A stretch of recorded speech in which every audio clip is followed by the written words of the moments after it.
All right, so it is now 10 a.m. We can get started. Is everybody ready?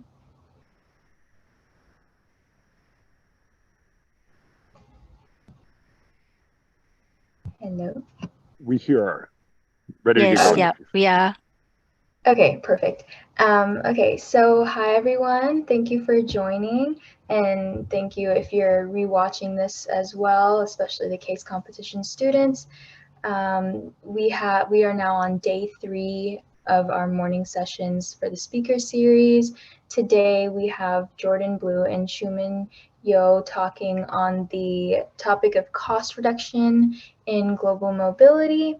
We are the Global Mobility Club on campus at the University of Texas at Dallas. We are hoping to bring awareness to the industry and bring about more opportunities and get students more involved in global mobility. So thank you for joining this webinar. Just a brief introduction on the speakers. Jordan Blue has over 20 years of HR experience. He leads AirInc's product and innovation team, ensuring AirInc's product suite meets client needs and furthers strategic initiatives. He has extensive experience in international compensation program, analytics, mobility, tax, and more. And Shumin Yeo has focused her career on APAC with roles in human resources and global mobility. She currently is running the global mobility function for for the company Micron. She has earned the FEM, the Forum of Expatriate Management, Emma America 2022 Award, which is the Rising Star of the Year. Employee Experience Award, Best Talent Mobility Program in 2022 as well. So these are our amazing speakers. They will begin their presentation now. So I'm going to hand it off to Jordan to share his screen. And Thank you, Nafisa. All right, so let me share my screen here. And hopefully that'll come up for you here in just one moment. Okay. So I'll kick us off here. I won't repeat the introduction that Nafisa just gave there, but I will just tell you a little bit about AirInc and maybe a little bit more about my role at AirInc. So AirInc, we are a company that essentially creates cost of living differentials, right? So we have a team of researchers that travel all across the globe, and they collect the prices of groceries and of clothing and of gasoline and all kinds of other goods and services. And then what we do is we take those back and we compare them and we turn them into a series of tools and calculators. So for example, a lot of companies work with us to help determine compensation levels when people move abroad. We do a lot of tax cost estimation. And then we also do a lot of benchmarking and strategy and trends and advice and things like that. My role as the product leader is to make sure that all of those things that I just mentioned, we're building them with clients in mind, right? And so I work with different clients, from our suite of clients to talk with them and understand what challenges they're facing, what things they're trying to accomplish. And then what we do is we take that information and we work with our engineering or development team, right, our tech team, to build all kinds of interesting tools and calculators to help ensure that our clients can do their jobs. So I've been doing this for, I've been doing mobility for over 15 years now. And I've been in this role for just about 2 years now. So with that, I'm going to turn it over to Shumin, who's going to tell us a little bit about herself. Yeah, thank you, Jordan. And again, thank you, Nafisa, for such a great introduction. So hello, everyone. I'm Shumin Yeo. So I'm actually the Senior Manager for Global Mobility at Micron. So unlike all of you, I'm actually based out here in Singapore, and looking at my clock is it is actually 11:05 p.m. for me. Late, but honestly, I'm still very energized, to be here in speaking with y'all. So I thought maybe let me just give a very quick introduction about, who we are in Micron, and basically later on, I'll share a little journey about myself. So I really like this deck a lot. And over here, for Micron, basically we are looking at, how the world uses data and how the world uses information. And we really wish to accelerate that whole innovation to enrich the life. So I always tell people that we are a memory and storage solution company, and our product enrich your daily lives. And one thing I will say that our products, right, you can't see in the consumer store at all, but you might be using our products every day because basically they are embedded maybe in your mobile phones or the laptops, or even the, help to power the apps that you use every day. So please don't quote me, but honestly, there was once, my laptop was spoiled and I went to just rip it open. Wow, I was surprised. I found a Micron memory in there, which I've been using it for years. Yeah, so anyway, next slide. Yeah, so here are just really some examples in terms of, where you can find Micron products. So the reason for me putting this is really kind of to give you an idea in terms of the different markets where our products are being built in. Yeah, next slide. Okay, so for us, we are actually, we have about 45,000 team members strong worldwide. And then over here, you can see that we have 52,000 patents, which is more than our team members base. So literally, maybe one team member may have more than one patent. And honestly, this number is still growing. The team is continuing to drive that whole technology leadership. And again, if you want to know how the Micron products looks like, on the right itself, this will actually showcase in terms of some of, how some of the embedded products actually looks like itself, and where you will be able to find them, right, in terms of like the graphic memory, or they could be the memory that help to power your computer. Yeah, the next slide. Okay, so over here, I thought I really want to share with everyone, in terms of my journey and how I got into mobility. And I hope that maybe from here, it can actually allow y'all to draw some inspiration after your graduate. So for myself, I actually graduated with the Bachelor in Computing from a local university here in Singapore.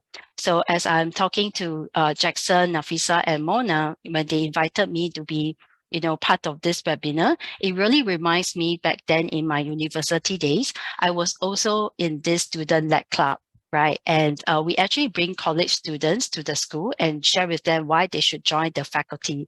So honestly, that was the time where it creates my passion to want to work with people rather than system. So before I graduate, it becomes even clearer to me in terms of where my passion lies.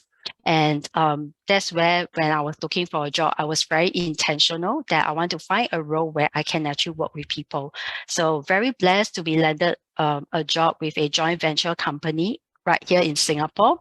And I started off my career as a communication specialist. And if you actually look down at my internal communication experience, I actually spent maybe about 3 months in travel and mobility. So 3 months later, the company decided to pull me off to focus back to communication, because back then we were doing some integration with all the Micron sites and the joint venture companies here in Singapore. So interestingly, mobility did came, into my career, but it went off very quickly. But anyway, in the midst of my career, there was also a point where I was, I need to make a decision whether do I want to embark my career more into communication or into HR. So that's where I make a very informed decision that I want to learn more about HR. And the way for me to get to learn more about the broad-based HR and tasks, I decided to move to become a business partner. And then later on, I also have an opportunity to progress my career. And I was involved in the HR service center. And this was interesting because this is the time where I actually brought a new concept in terms of how we engage with HR through a more self-service model where we can also empower our team members. So I brought this new concept into Asia. And then later on, I actually went on to focus more on employee data and then the HR system. So again, at this point, an opportunity came and we were actually working on the restructuring of our organization in terms of how we organize ourselves. So I was again at a junction where, I had a chance to reflect, and that's where I continue to feel that my passion is really very much more working with people than system. And I was being told about this potential role of mobility. So that's again, I make a very cautious effort, to switch. So thus, in terms of the icon below, I realized that I make a little typo here. It should be the other way around. So that's where the icon here, actually, I decided to move from a more system role to a more people-centric role itself. So again, as people ask me, maybe I may have mentioned that I happened to land into mobility by chance. But honestly, as I reflected back again, I would say that it was really an intentional effort for me to move into mobility. So I would say that for the last 7 to 8 years, it has been a wonderful journey for myself. Very blessed to have met with a lot of wonderful leaders, mentors, and even sponsors in this industry who actually encourages me and provided me the space to learn. So I've really benefited a lot, in the last few years through the mentorship. And I know that maybe, the topic today is about cost reduction. It's not about mentorship. So we may not have a chance to talk about it. But again, if there's future webinars or if you need any mentoring advice, you can always come and talk to me separately after this webinar itself. So anyway, before we move into the topic, I thought I just want to leave advice to all of you that people in the industry are really keen in sharing their experience if you are willing to reach out. Yeah. So back to you, Jordan. Shumin. Well, that's quite the journey you took there. It's Mhm. really interesting. As you get into the mobility industry, everybody has their unique story about how they arrived at the mobility industry. I think you are probably the only people that we know that are kind of going to school for global mobility. Usually we all find our way in from other paths. For example, I originally sold wine. I was a wine salesman, and then I moved to doing some tech sales, and then I went and got my MBA. And then after I got my MBA, I saw a job that said international compensation consultant. And I said, oh, maybe they'll let me travel internationally. And so I took that job. And here Yeah. I am today. So we all find our way in different ways. Yes, different path. Yeah, exactly. So what we wanted to talk to you guys a little bit about today is global mobility cost optimization, right? So we were asked to talk a little bit about cost reduction, but I think it's important that we actually think a little bit about cost optimization because we can reduce costs as far as we want, but that may not actually achieve our goals, right? Our goals are to move people effectively at the right cost with the right level of support and services so that we can accomplish our business goals. And sometimes that means investing more in certain programs and less in other programs. And so we just wanted to talk to you guys a little bit about the various things that organizations think about when they think about this strategy of cost optimization. Now, one just quick point before we jump into this. I work for essentially consultancy, right? So my firm, AirInc, we are a consultant. We provide services to other corporations that have mobile populations, such as Micron, right? So Micron has people that they're moving all around the globe. So Shumin works on what we would call the corporate side. I work on what we call the supplier side or the service provider side. Excuse me. And I mention that because what we've laid out here is, excuse me, what we've laid out here is for me to give you a little bit of a high level overview of each of these items here, each of these strategies that companies use. And then Shumin will tell you a little bit about how they do it at Micron. So we'll talk about how you choose your assignment mix. I'm sorry, pardon me.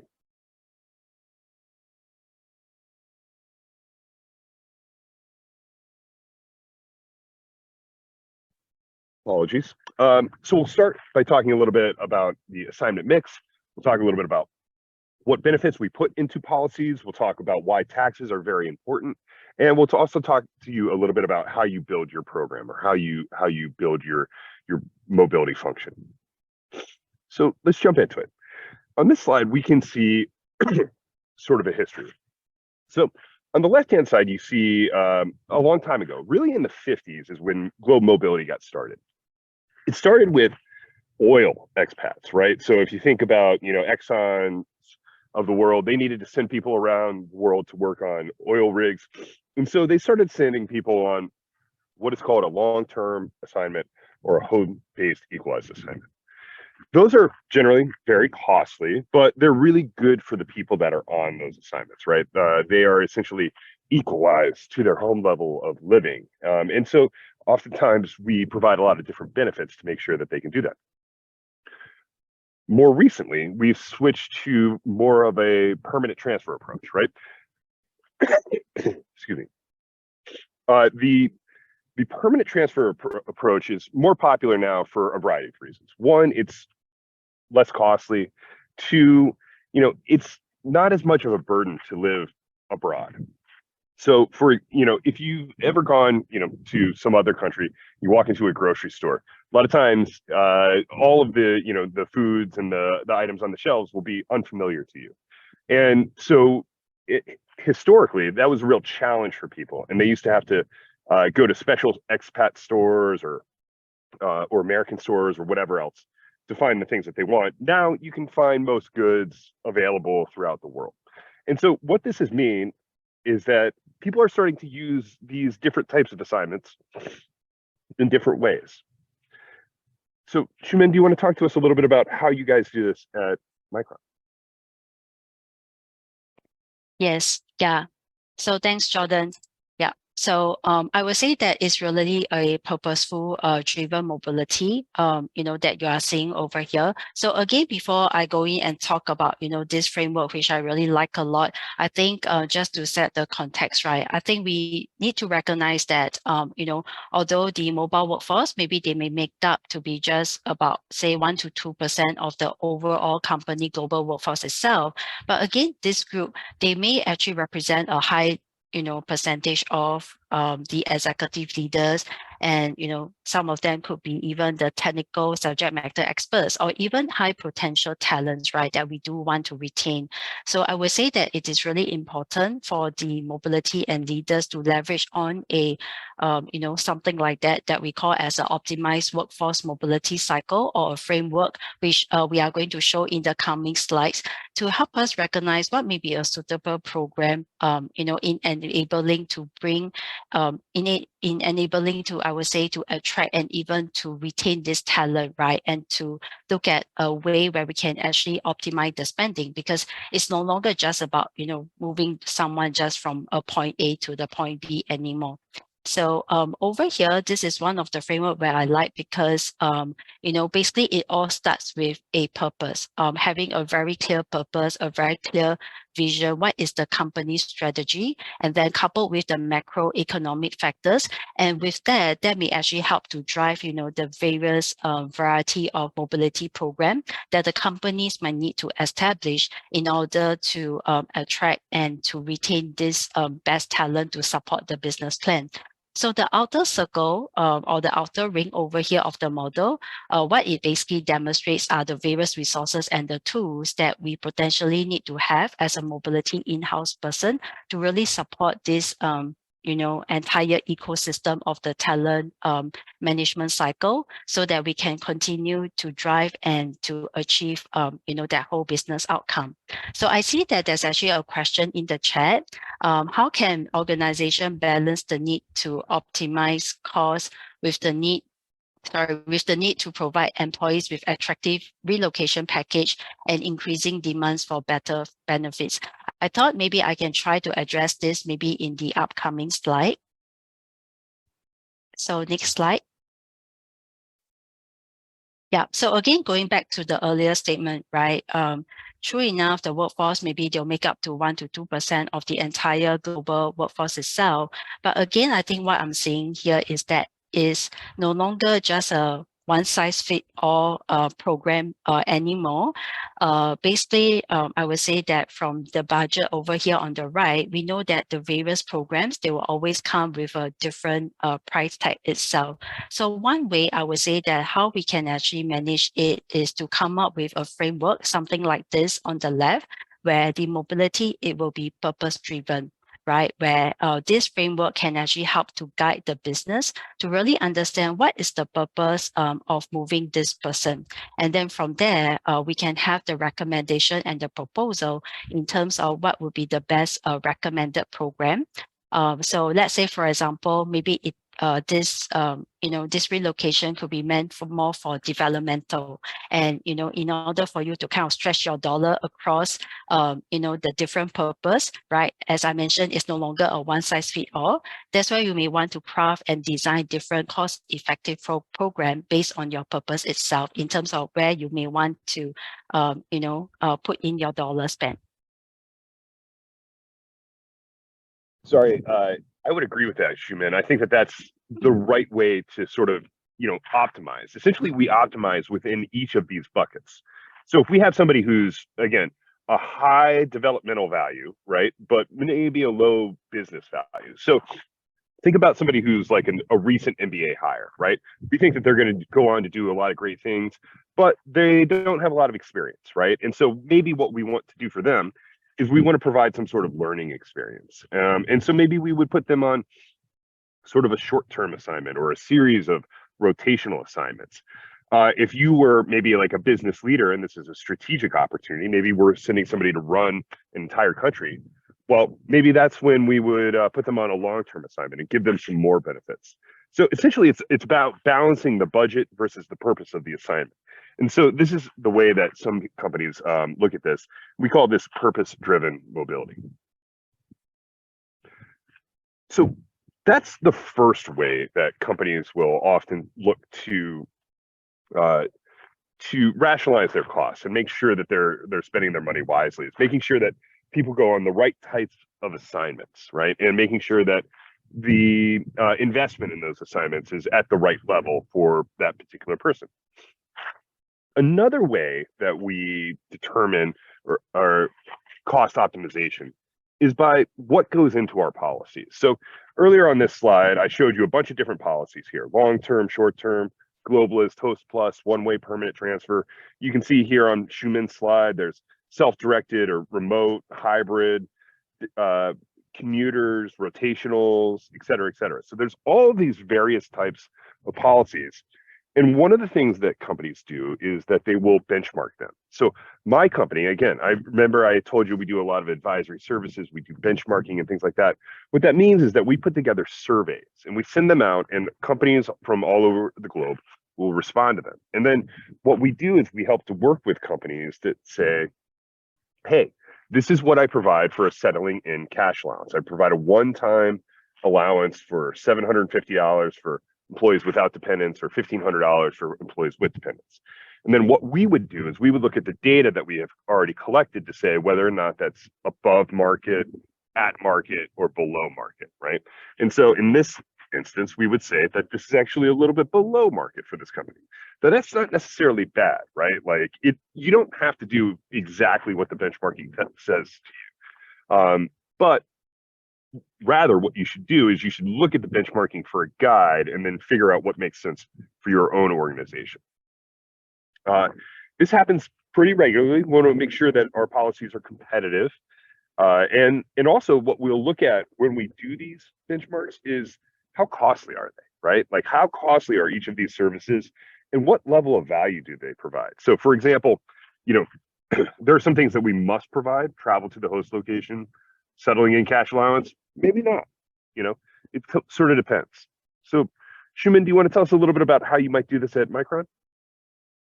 Yes, yeah. And again, I will share more from a corporate perspective and also some of my opinions.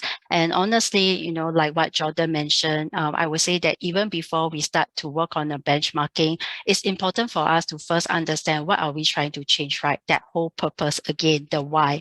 And Again, I think that it is also important for the mobility team to really define that priorities of the company when putting together, that whole, mobility framework, or when looking into all the different benchmarking data, right? Because there are so many insights that the benchmarking will provide, and you need to be able to do a reference checks, right, to see how it actually matches your values, your culture, or basically the things that you are actually trying to change.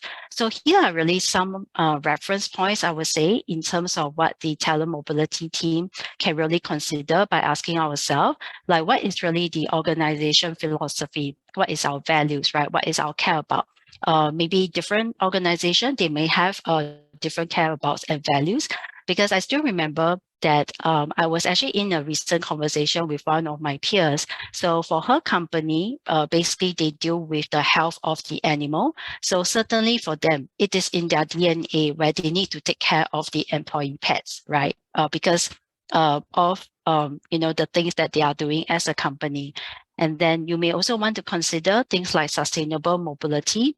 And I think when we talk about sustainable mobility here, it's no longer just about the environmental piece, but also in terms of the social aspect of the person and the family, which I thought, again, that was a great question in the chat that mentioned, how do we make sure it's a well-designed global mobility program? And how does this benefits actually justify the cost? And I hope that later on, I'll be sharing a case study, and maybe that may actually help to shine some light over to this question. The other thing that we could also ask ourselves is really how competitive do we need to be, right? If the market is providing this, does it mean that, we need to go with the norm? Or do we maybe have to provide, some of the benefits that's over the market? Because, like, for example, especially if you are a new company in that location, and right now there is a strong need for you to hire a certain talent, and you are just a new kid in the block, right? Maybe the other companies have been there for 10 to 20 years. So how are you going to engage in that whole competition? So maybe at the start, you just have to give a little bit more and then adjust your program along the way. So another thing which I strongly believe is that we need to have a very well-defined program or well-defined framework to manage our program, because we need to avoid exceptions. It's really a painful thing for us to manage exceptions. And again, we know that, we want to make sure that our program actually provide equitable benefits to everyone as much as we can. Last but not least, I actually put down the stakeholders over here, because again, I feel that it is so important for us to have a very well-established network, right? We need to know who are our stakeholders, right? So we can do all this benchmarking data, but again, we need support, be it from the leadership team, from other HR organizations. So who are the partners that can actually work together with us? So I still remember, Jordan, I think in one of our conversation, we did say that it does take a village to move the people. That's one thing that maybe people on the phone don't understand, but Shumin, if you had to guess, how many mobility service providers do you have through your RMC network? 30, 50? Very good question. I think I will lost count. Yeah, you are right. It's probably a huge number. Yeah. So think about travel providers, people who do shipping, people who do immigration, people who do taxes, people like me, people like Shumin. It takes a lot of people to make sure that people are able to move around the globe. And so, I think, Shumin, this is a really great slide here, and it talks a lot about why, we'll look at benchmarking and we'll look to what other companies do to make sure that we're being competitive, but that's just one piece of the puzzle. There's a lot of other things that we need to think about in order to build a well-designed mobility program. And just to answer this question, that's a big question. We could talk about that for hours, really. But one of the things that I maybe think about is that, it's not just about employee retention, right? It's about getting people to their new work location, helping them settle in so that they can do their job effectively. So just think about this, okay? Earlier, we were looking at costs here, right? And we were looking at these budgets. These are rough budgets, but this is essentially a multiple of salary here. So let's just say that we've got somebody who's a home-based equalized, right? And they what we're estimating here is that the assignment cost of this person is going to be almost 3 times their salary for each year that they're on assignment. So what does that mean? That means that we need to get them to the place that they're going to be at and get them there as fast as possible with as minimal resistance as possible, and help them settle in, because we don't want them spending their time moving, right? We want them spending their time working. And if you've ever moved before, you know that it's really a challenging thing to try and find a new place, pack up all of your goods. Do you need to, get your car registered in a new state? Do you need a new driver's license? Well, now imagine doing that, but moving internationally where you don't speak the language and all kinds of different things like that. So when we think about a well-designed mobility program, I mean, there are 1,000 things to think about there, but one of them is speed. Yeah. Now, So I think Shumin's going to give us an example of how she's done this. Yes, and actually very interesting, Jordan. It seems that, our participants seems to know a lot seems to know what we are going to present, because as I look at the chat question, it's like, it's going to relate to some of the things that we are going to talk about. Yeah, so let me share this case study that I was, that just happened to me most recently. So maybe Jordan, you can give us your perspective on the best example that you've seen in terms of the mobility cost optimization after I'm done, because you probably see a much broad base. So, for the person that is asking this, I would say that personally for myself, this is probably the best example of the mobility cost optimization that I've seen and also being involved in as well.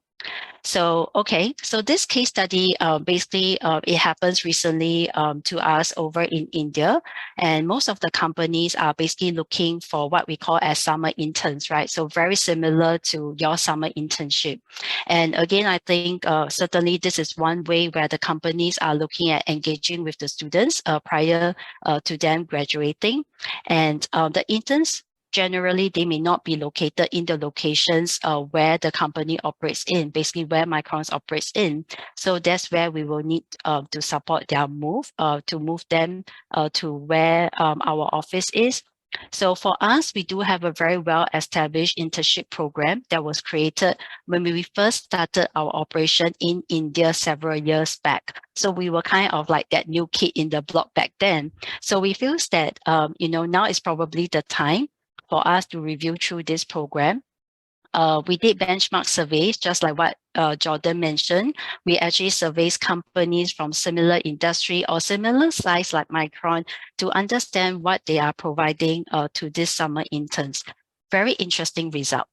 More than 75% of them actually indicate that they provide a lump sum.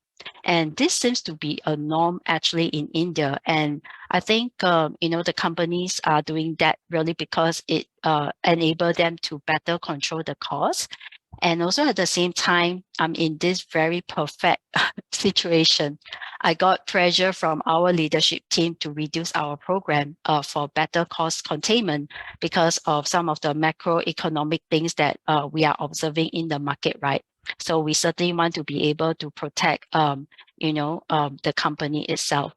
So we did get the data intelligence to understand what the market is providing. And over here, the question we have for ourselves is whether do we want to follow the norm or we want to take a different path to save costs, but at the same time, increase the engagement with the interns.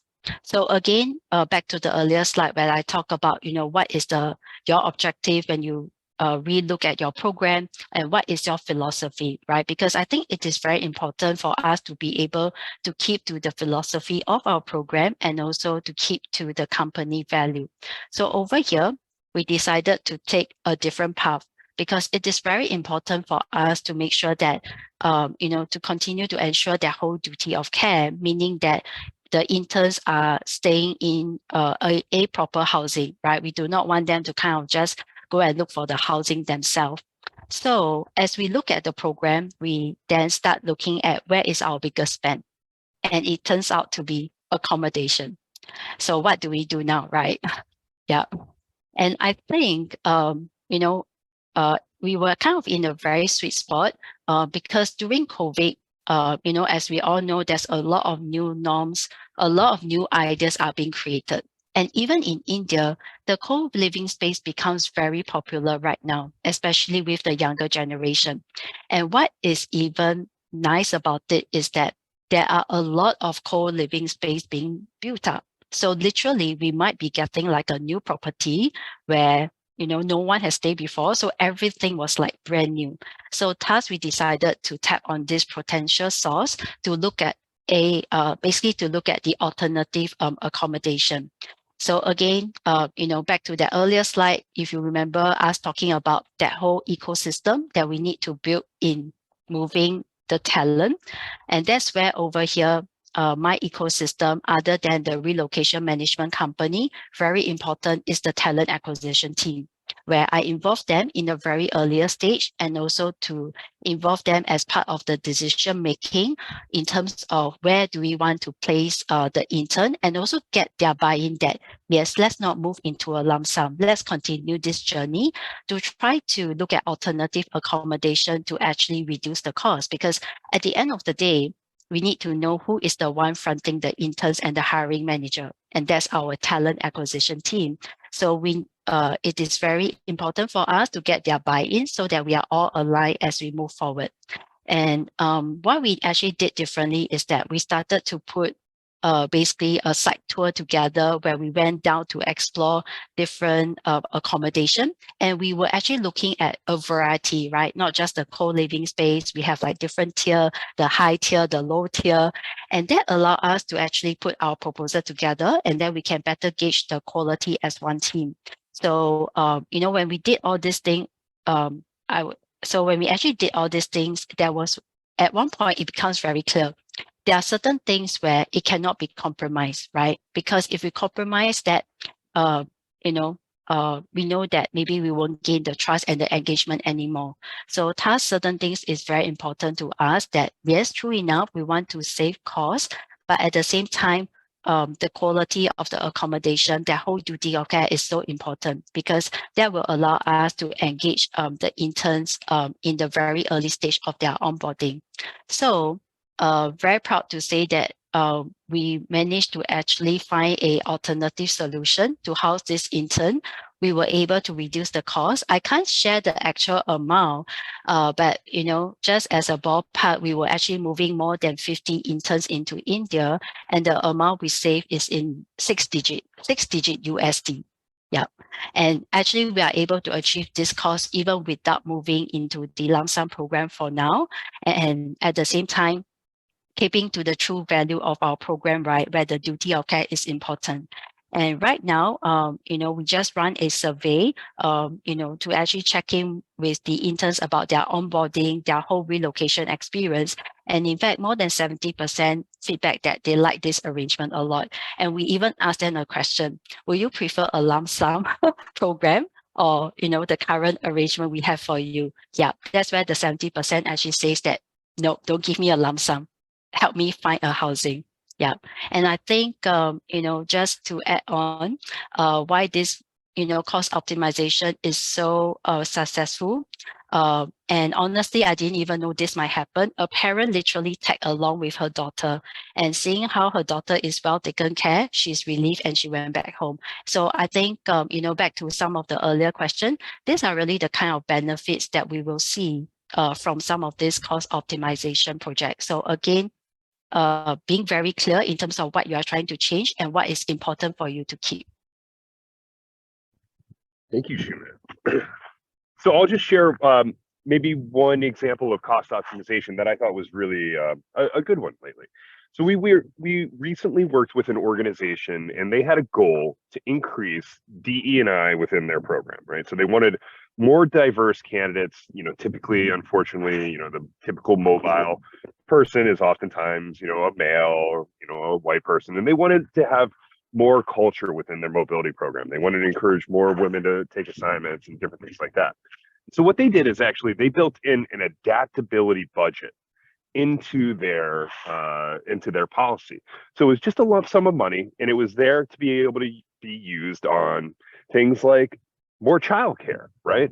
Or if you were in a place where, ADA laws aren't typically applicable outside of the US, right? You might need a ramp if you have a wheelchair or something like that. And so for them to be able to increase the number of diverse candidates they sent on assignment, they had to build in this adaptability budget. And this is interesting because this is a cost optimization type of approach, right? This isn't a cost reduction, but if you think about it, they had this goal to increase the number of diverse candidates on assignment, and they were able to fund this, and it kind of worked out for them, right? It didn't necessarily decrease their cost, but it did allow them to send a different type of person on assignment, which was part of their talent strategy. And I thought that was a good example of cost optimization. I'm just going to knock out maybe a few of these other questions here because we've got a lot of them here. So one question here is, are there significant cost optimization differences that depend on factors like host country, security risks, rapid inflation? Yes, absolutely. As a matter of fact, that's the business that I'm in, is understanding all of these costs around the globe and helping to advise companies on how to deal with them.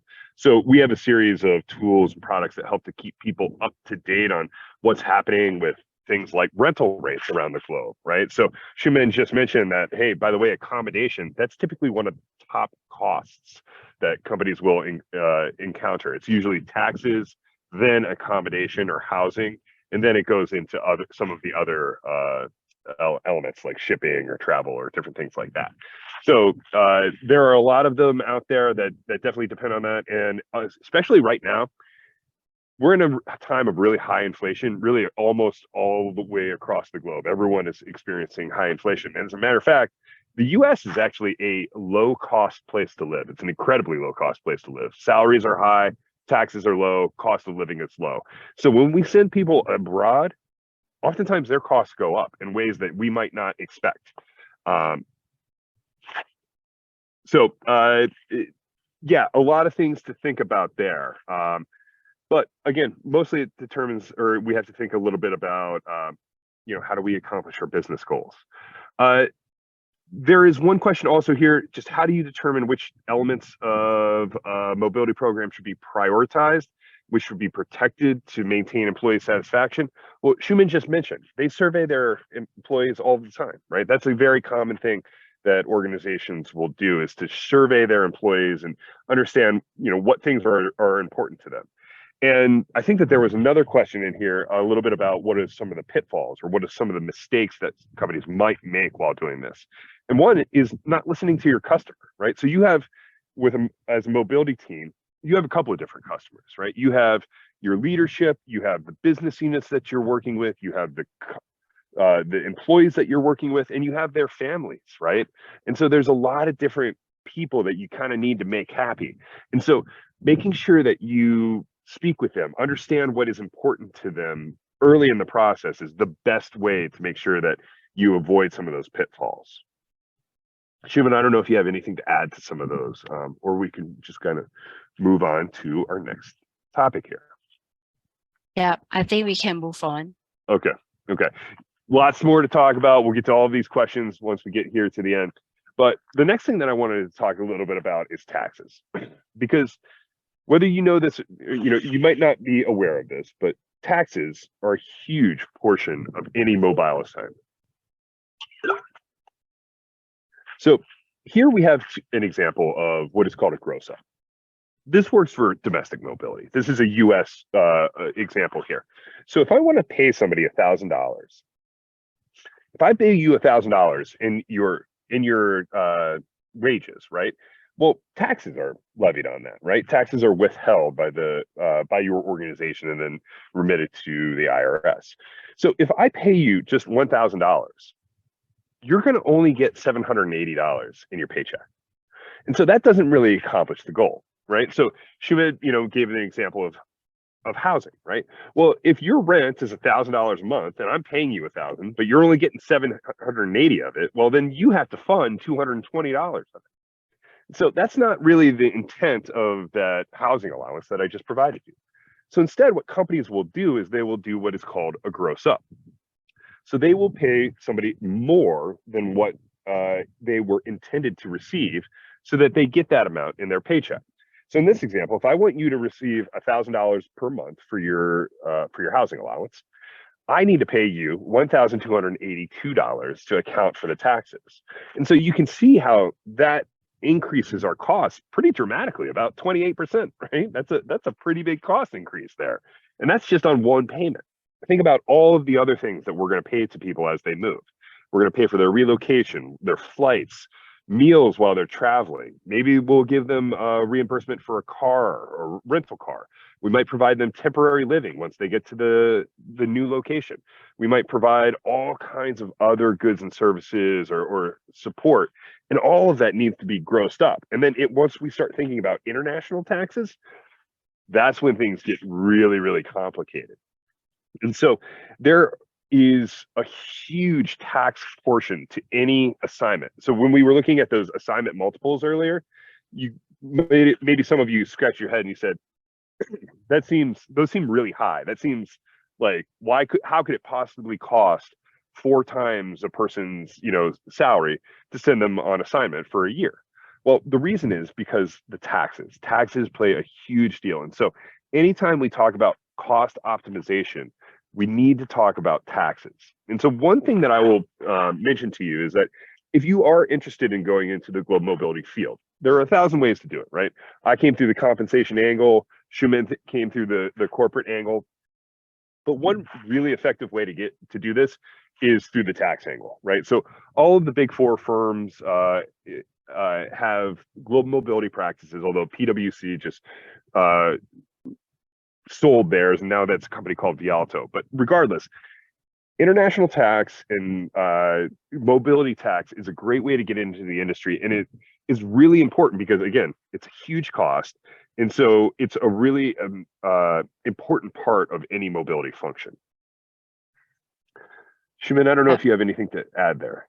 Yes, Jordan, because I think, if you just look at assignment itself, the tax can be easily maybe, I would say 50% of the entire assignment cost. So it's really huge. So sometimes when we look at the assignment cost, it's not because the assignment cost itself, some of the benefits are expensive, but a huge component actually come from the taxes. Just like Jordan have outlined over here, even for people where we are moving, maybe in a kind of like a one-way internationally, say from Singapore to US, if we do support what we call as the tax draws up, it can be easily another 22 to 28%.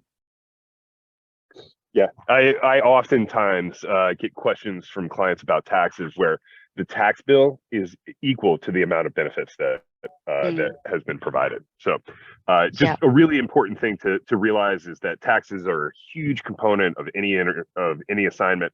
And so that's an important part of optimization strategy. There are a lot of things that we can do to impact taxes, whether we deliver benefits in a different manner, whether we invoke different types of tax treaties and this and that. Sometimes it depends on the length of the assignment. There are ways that we can play around with the taxes. And so that's an important strategy for cost optimization.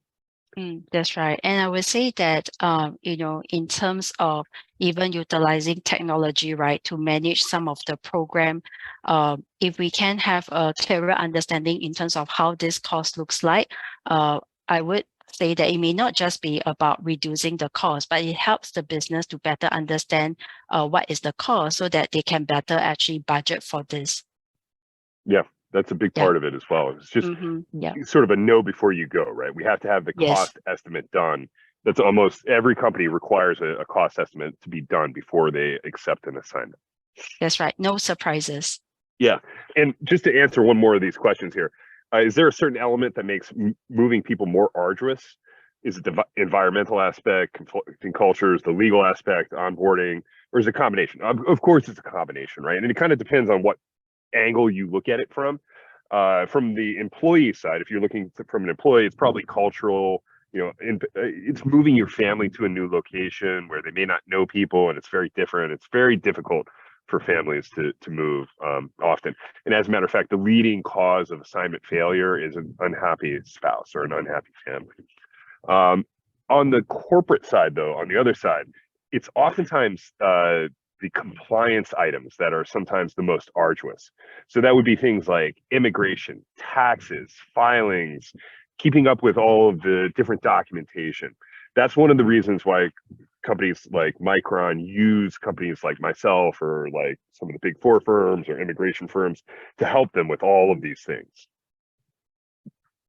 So, yeah, because these are the things we can control, right? Because if we already have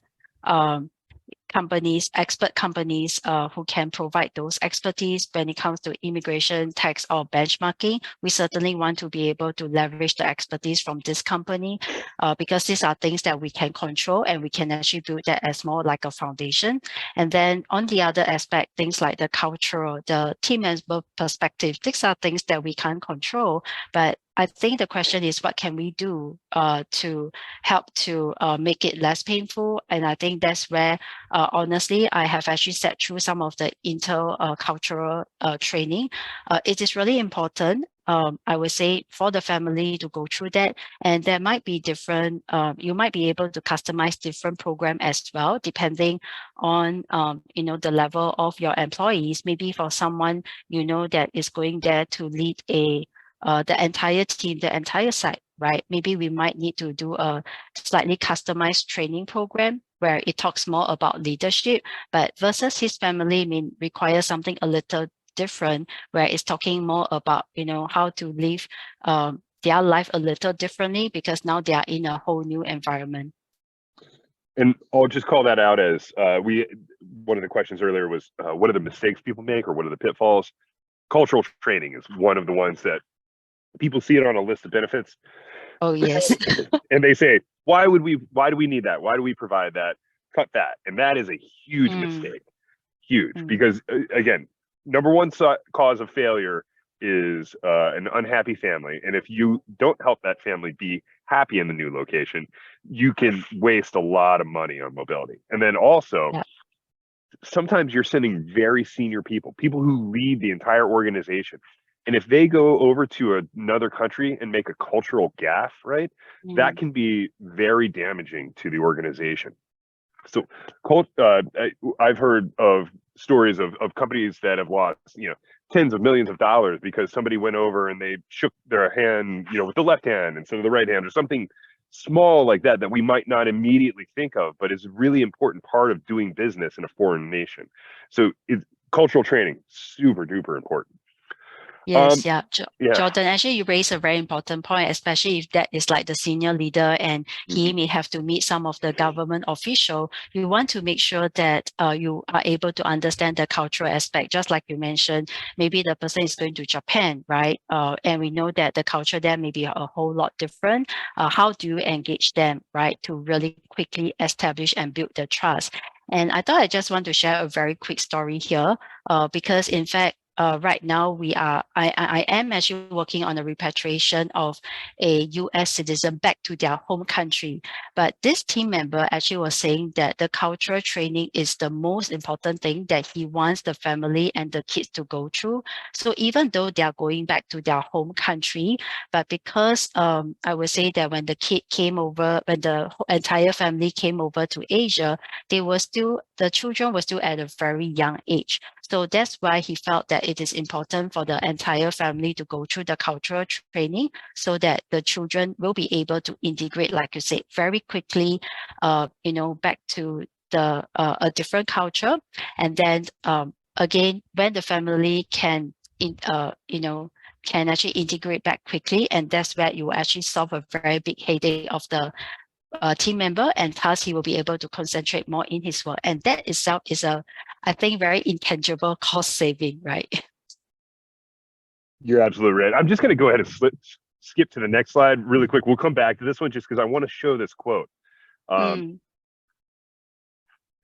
Effective mobility teams get the right talent in the right places at the right cost and really at the right times, right? And so what Shumin was saying, right, like getting people to the right places and at the right times, a big part of that is really, it can be cultural training. It can be all of these different things, right? And so it all kind of comes together, but cultural training is a really important piece of that. on this slide, we just wanted to talk to you a little bit about mobility function design. So when we build our mobility teams, there are usually a couple of different people or things that need to happen, right? So we need to have policies, we need to have organizations, we need to understand who our clients are, our customers are. And depending on your organization, this equation may be a little bit different, right? So some companies are really operationally focused, right? Like, so think about a company like Walmart, right? Like they have 1 million employees, they move tons and tons and tons of people from store to store within the United States, right? But they don't have a ton of international moves, right? And so for them, it's going to look very different. They're going to be very operationally focused. They want to move people, they want to move them at a low cost, and they want to make it fast and easy, right? For a company like Micron, it might be a little bit different, right? And so how you build your mobility function kind of depends on the business that you're in and who your partners are, right? So Shumin, do you want to talk to us a little bit about how it works at Micron? Yeah, and I would say that, Jordan, you have probably summarized it well. And I'm just going to add, something real quick here, because I know we are going to be at the top of our time, and there's some very interesting questions too. Anyway, my perspective is that, like you see over here, we really need to have partners to be successful. And the reason why we want to show this slide is that what it really kind of illustrates is that each of us are actually playing different roles, and we bring different values to the table. Just like, be it with the immigration provider or with a relocation management company, where they will actually take care of the end-to-end operation.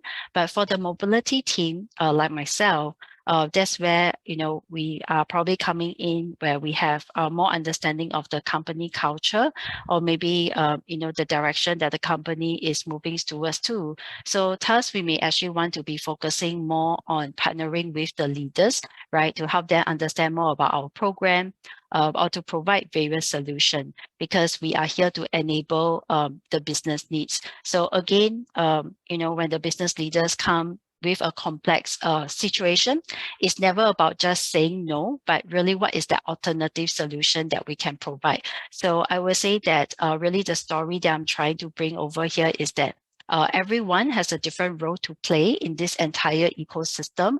And that's where we can continue to build diverse strength, right? And not the duplicate strength, really the diverse strength, in managing the mobility for the company. As we've mentioned, excuse me, several times, it takes a village.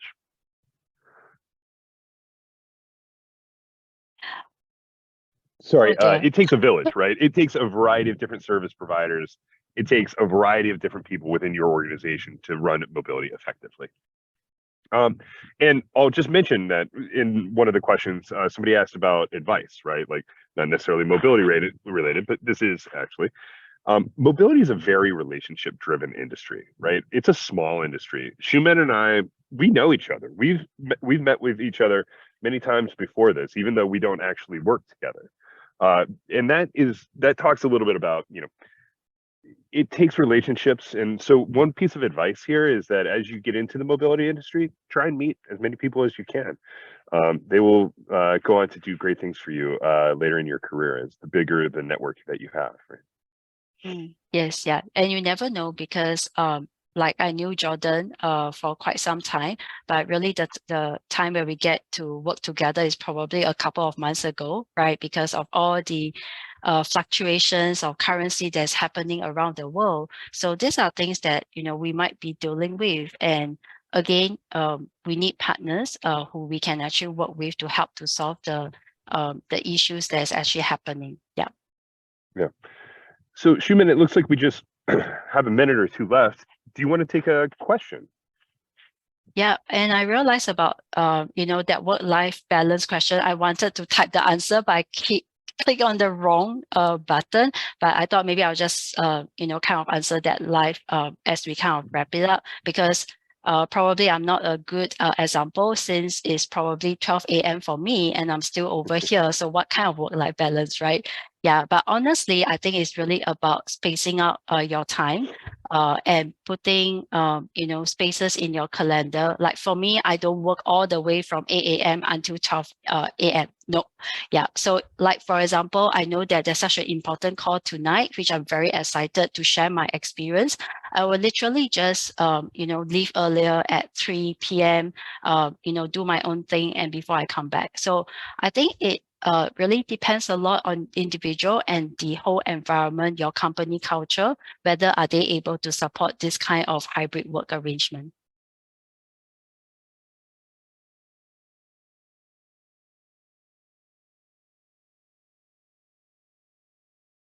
Okay. I think, Did we lose Jordan? yeah, I think we lost him, or he's frozen. But is there any other question that you wanted to answer?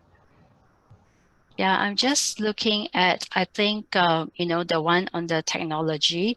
Again, I come from the IT background, so I'm a very keen believer of technology is able to enable our work, right? It's not, in a sense that it's going to take over us. And we would have already shared some of this example earlier on as well. I think sometimes it's not about reducing costs, but really at the same time, how do we be upfront about the cost? Because nobody likes surprises. Nobody like additional cost in their, in their spreadsheet, right? So how can we be more intentional to provide some of the costs upfront? I think this will help in terms of being transparent too.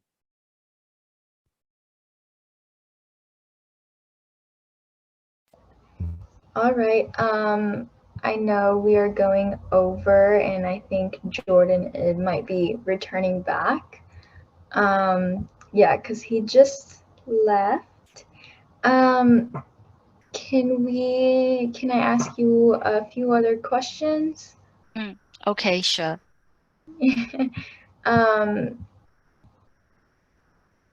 How can organizations evaluate the effectiveness of their cost optimization efforts and measure their impact on their overall success of the global mobility program? Yeah, I would say this is a very good question. So honestly, I would say that it is important for you to maybe even survey your various stakeholders. So again, that's where when I talk about the ecosystem, it's really not just about the people who are able to support you, right, in moving the people, but basically what is important, to your business leader, or to the people that you partner with, maybe like your talent acquisition team, or the business partner. So to me, I think it is important, to run that survey. I think some companies may call it like a voice of customer survey to really understand how do they perceive your program. And, honestly, we did that before. We may have a perception of our own program, but that may not be what your customer is doing. So having a good understanding of what your customer needs and what your customer wants, that's where you will be able to tweak your program to meet their needs. Yeah, so I think that will be one of the advice that I will give in terms of how we can actually measure the whole effectiveness of our program. All right, thank you so much. I think I will ask one more question, and I think we'll just wrap up. Can you talk about your opinion on how AI is impacting global mobility? Yeah, honestly, this AI, I'm still kind of is something that I have started working right now. I think everyone know this very powerful AI tool, the ChatGPT. Yes. So how is it going to impact global mobility? Honestly, I'm not sure at this moment, but I do hope that, with the use of some of this technology, maybe it can help to even streamline some of the processes. In fact, that is something that, I am very interested in right now. I am I am basically looking out even internally to look for people who are able to help to optimize some of the processes. Because again, I think the way we want to build the mobility team is that we are not there to just administrate the program. We are not the administrator. So I do believe that for the AI, it will be able to enable us to maybe automate some of our internal processes so that we can actually free up our time to spend this time more valuable, right, with partnering with the leaders or with our stakeholders. Yeah.